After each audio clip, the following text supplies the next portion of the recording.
Alors dans cette vidéo, nous allons poursuivre donc la série d'illustrations consistant à l'importation des données à partir du logiciel européen CJPay. D'accord. Version 21. D'accord. À l'aide du logiciel FullPay développé par la société mauritanienne Fullsoft. Alors dans la vidéo précédente, nous avons nous avons comparé les constantes importées dans FullPay avec les constantes qui se trouvent dans SagePay. Et nous avons vu que cette importation était fidèle à 100%, c'est-à-dire que toutes les constantes à partir de SagePay ont été importées avec leur formule et leur paramétrage. Dans cette vidéo, nous allons voir si c'est le cas pour les rubriques. On a procédé dans la vidéo précédente à l'importation des rubriques. Maintenant, nous allons voir est-ce que les rubriques importées sont les mêmes, c'est-à-dire est-ce que tout a été importé.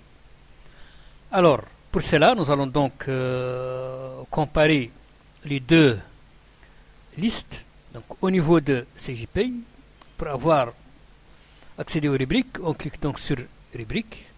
D'accord. Et là, donc, nous avons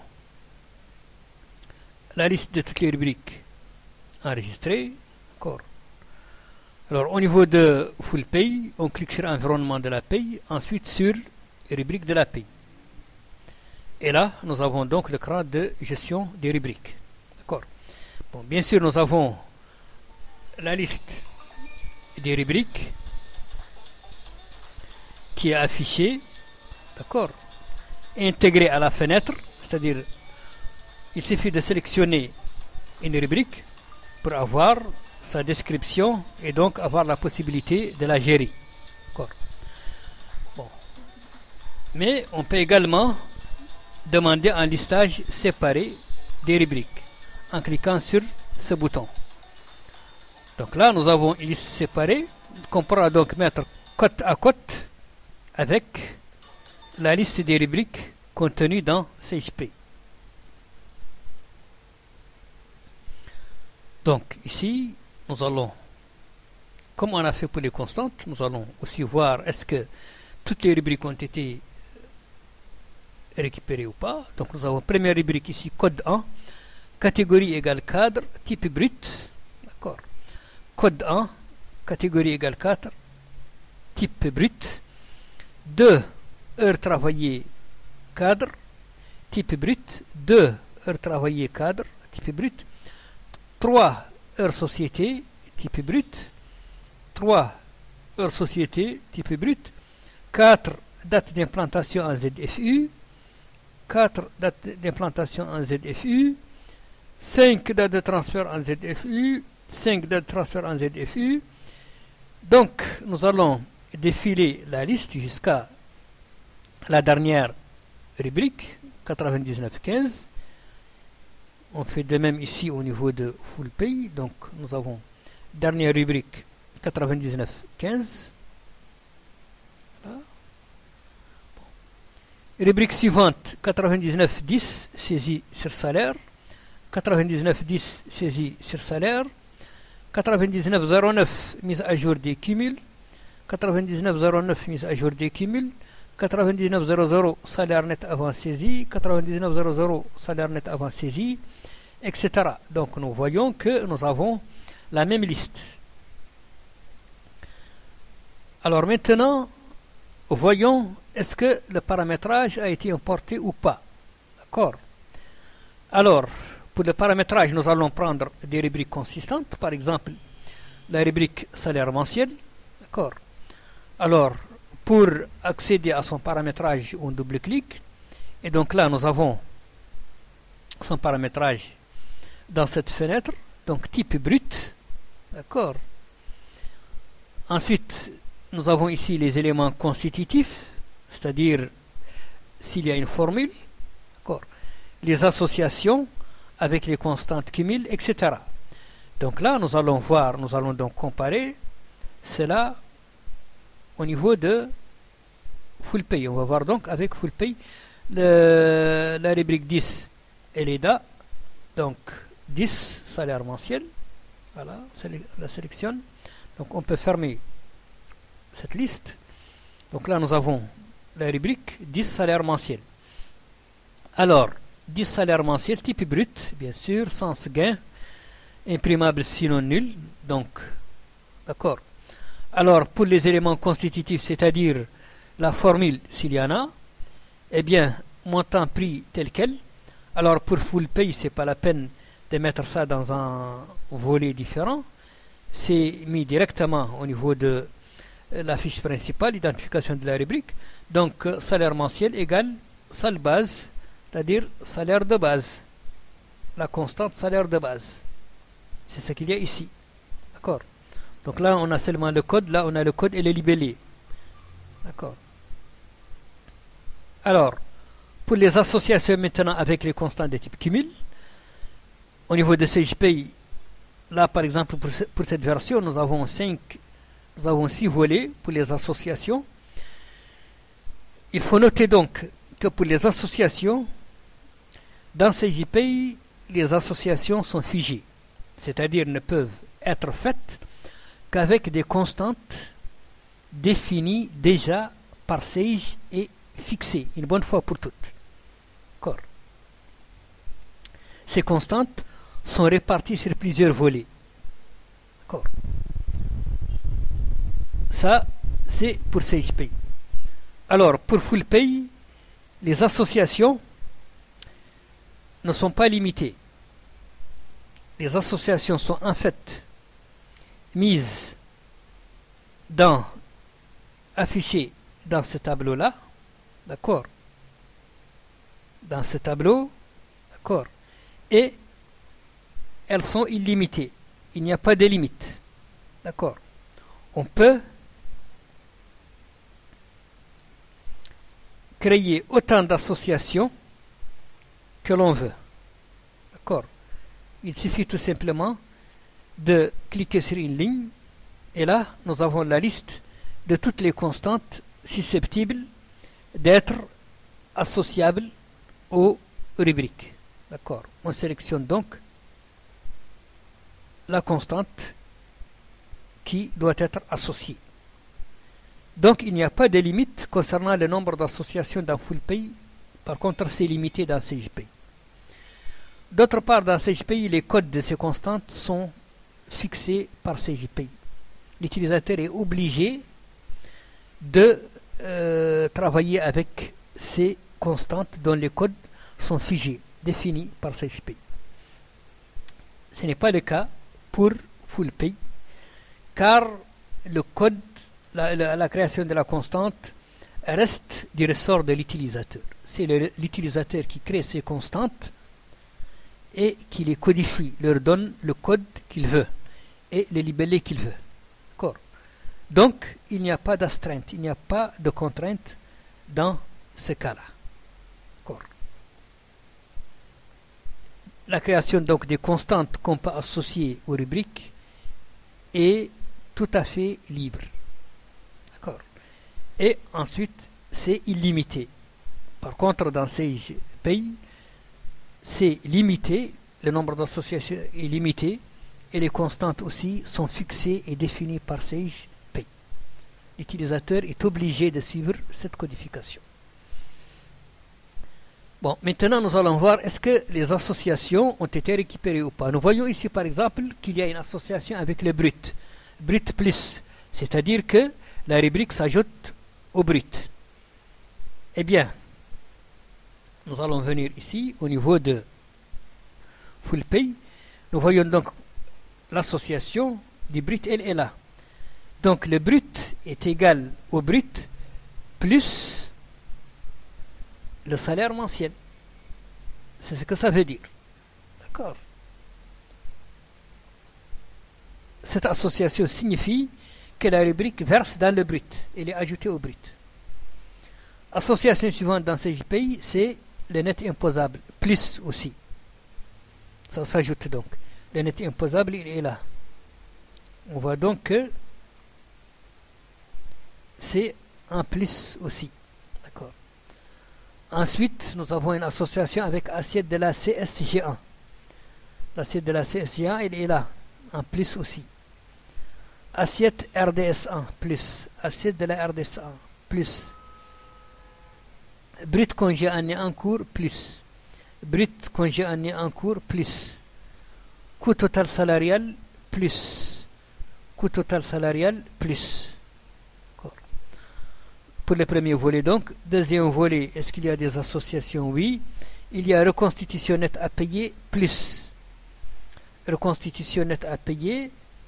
Donc, reconstitution nette à payer, c'est ici. Donc, plus. C'est la constante dans le code est S6.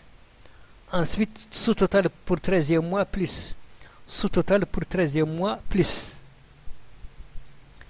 Alors, troisième volet, il n'y a pas d'association. Quatrième volet, il n'y a pas d'association. Cinquième volet, il n'y a pas d'association. Sixième volet, il y a une association rémunération brute salariale réelle plus et rémunération brute salariale déducte plus. Donc, rémunération brute salariale réelle, elle est là. Donc c'est un plus, c'est brute forme. Et rémunération brute salariale déducte plus, elle est là, c'est brute forme D. Nous voyons donc que toutes les associations ont été récupérées. Donc le paramétrage de la rubrique a été entièrement récupéré. Sauf que au niveau de CJPI, nous avons ces associations qui sont éclatées entre plusieurs volets, donc c'est fastidieux, c'est embêtant, alors que dans FullPay, c'est un seul tableau dans lequel les associations sont définies directement. D'accord? On n'a pas besoin de jongler avec des onglets. Donc ça, c'est pour la constante, par exemple, pour la rubrique plutôt salaire mensuel. Alors nous allons prendre une rubrique contenant une formule, par exemple, les heures supplémentaires. 250 par exemple. On double-clique donc pour voir le paramétrage de la rubrique. Alors, c'est la rubrique 250. Donc ici au niveau de FullPay, je saisis directement le code 250. Et là, j'ai donc la rubrique correspondante heures supplémentaires 150%. Heures supplémentaires 150%. Donc type brut, sens gain, imprimable sinon nul. D'accord. Mais là, nous avons une formule. Donc élément constitutif, formule, nombre fois base fois taux. Donc formule de la rubrique, ici au niveau de FullPay, on voit bien que c'est nombre fois base fois taux. Nous avons ici la structure de toutes les formules. D'accord. Qu'on peut aussi définir directement à partir de là. Donc nombre fois base fois taux. Alors le nombre c'est quoi? C'est HS02. Le nombre c'est HS02, heures supplémentaires 150%. Nous voyons donc la constante qui est entièrement affichée, pas seulement le code comme dans CJPay HS02. HS02 c'est quoi? Eh bien c'est heures supplémentaires 150%. La base c'est quoi? C'est sal or. La base c'est sal or, c'est-à-dire le salaire horaire. D'accord. Et le taux 150, le taux c'est 150. D'accord. Nous voyons donc que nous avons exactement la même formule. Ok. Alors, pour maintenant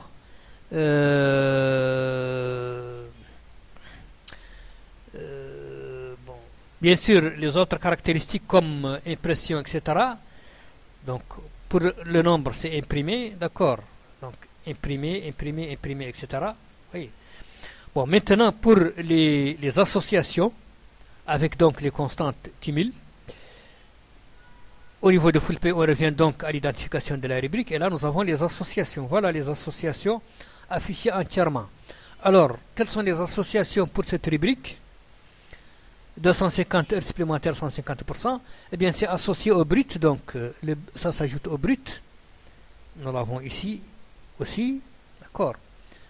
Alors, ça s'ajoute au net imposable. Voilà. Ça s'ajoute au net à payer. Voilà.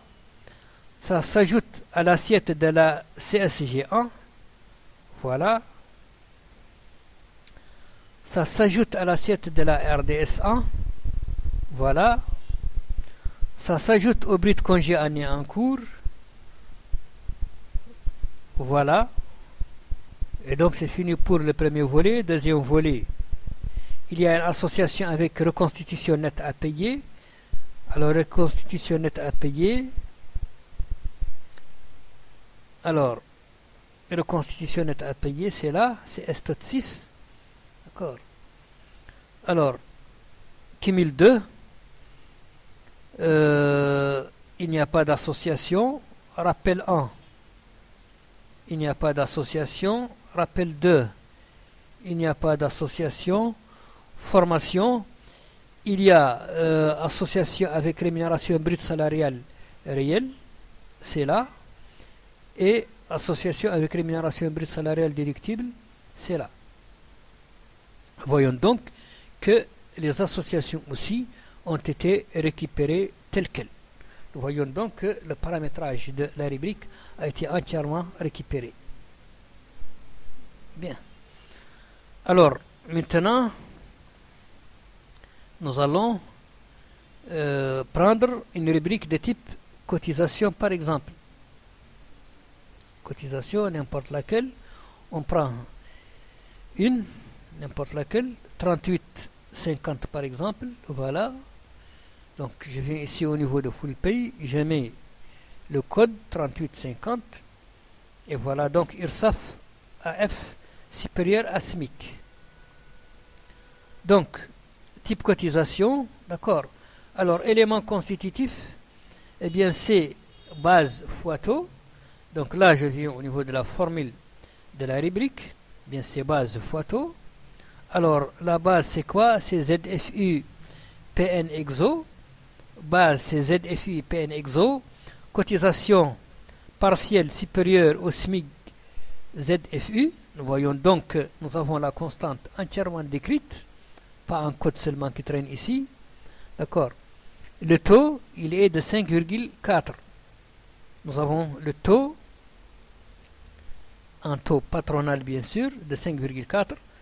Taux patronal 5,4. Oui. Bon, pour les associations, donc on revient ici à l'identification de la rubrique. Alors, c'est associé aux cotisations salariales, donc ça s'ajoute aux cotisations salariales. Voilà. D'accord. Ça s'ajoute aussi aux cotisations patronales. Voilà. Ça s'enlève du net imposable. Voilà. Donc un moins ici, net imposable. Ça s'enlève du net à payer. D'accord. Voilà. Ensuite, ça s'ajoute au coût total patronal. Coût total patronal. Remarquons que dans Full Pay, les constantes sont classées par ordre alphabétique selon le code. Voilà. Bon, cumul 1, il y a une association avec cotisation patronale URSSAF. Voilà. Ça s'appelle, c'est codé sous PAT 4, cotisation patronale URSSAF, plus. D'accord. Bon, cumul 2, il n'y a pas d'association. Formation, il y a une association avec charge patronale réelle. Voilà, charge patronale réelle plus CP forme et charge patronale déductible. Donc CP forme des charges patronales déductibles. Nous voyons donc là que nous avons des associations qui ont été entièrement récupérées. D'accord.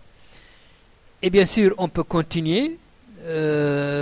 Mais quelle que soit la rubrique que l'on prend, eh bien, nous aurons exactement son paramétrage dans CJPay et qui nous sera fourni aussi avec dans Full Pay, qui nous sera fourni avec Full Pay. D'accord. Donc, la conclusion, c'est quoi? C'est que l'importation des rubriques à partir de CJPay est une importation totale.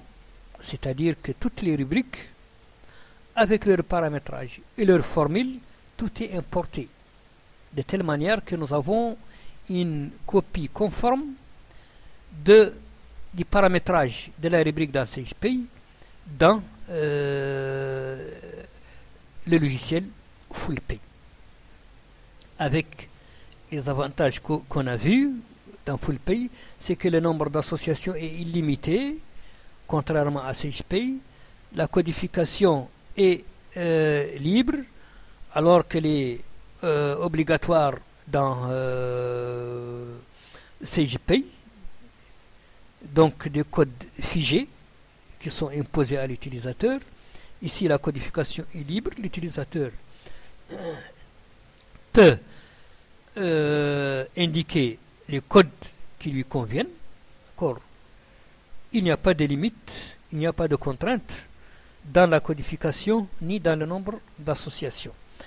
Bon, donc nous voyons ici que l'importation des rubriques, elle aussi, comme l'importation des constantes avant, est une importation complète. Donc FullPay permet d'importer intégralement les constantes et les rubriques à partir de CGPay. Donc le même environnement dans CGPay, il est récupéré au niveau de FullPay. Données et paramétrage. Voilà donc pour l'objet de cette vidéo. Prochainement, on va continuer avec les tables, les personnels, les bulletins, l'historique de la paye, etc. Donc pour le moment, on s'arrête là. Et en attendant la prochaine vidéo, je vous remercie pour votre attention et je vous dis au revoir.